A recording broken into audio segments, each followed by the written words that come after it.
Taste the Daily. அண்மை செய்தி.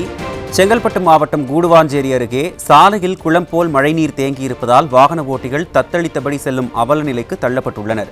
இது குறித்த கூடுதல் விவரங்களை செய்தியாளர் டில்லி பாபு வழங்க கேட்கலாம். வணக்கம் டில்லி பாபு, விவரங்களை சொல்லுங்க. நிச்சயமாக வரும்.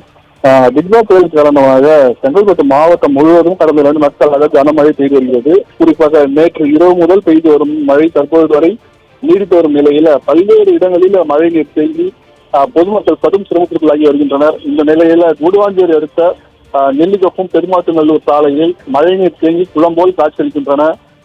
இதனால் அவ்வழியாக செல்லும் வாகன ஓட்டிகள் கடும் சிரமத்திற்குள்ளாகி வருகின்றனர். குறிப்பாக சாலையில் முழங்கால் அளவிற்கு மழை நீர் தேங்கி இருப்பதால் இருசக்கர வாகன ஓட்டிகள் வாகனத்தை மழை நீரில் தள்ளி செல்லும் அவல நிலை ஏற்பட்டுள்ளது. இதனால் காலையில் வேலைக்கு செல்வோர் கடுமையாக அழுந்துள்ளனர். குறிப்பாக வருடந்தோறும் பெய்து வரும் மழையில் இந்த பகுதி முழுவதுமாக மழை நீரில் சிக்கி பொதுமக்கள் கடும் அவதிக்குள்ளாகி வருவதும் குறிப்பிடத்தக்கது. இனிமேலாவது இந்த அதிமுக அரசின் மாவட்ட நிர்வாகம் கண்விழித்து இது போன்ற சாலைகளில் மழைநீர் தேங்காத வண்ணம் உரிய நடவடிக்கை எடுக்க வேண்டும் என்பது அந்த பகுதி மக்களின் கோரிக்கையாக இருக்கின்றது. அருண், விவரங்களை வழங்கியமைக்கு நன்றி டில்லி பாபு.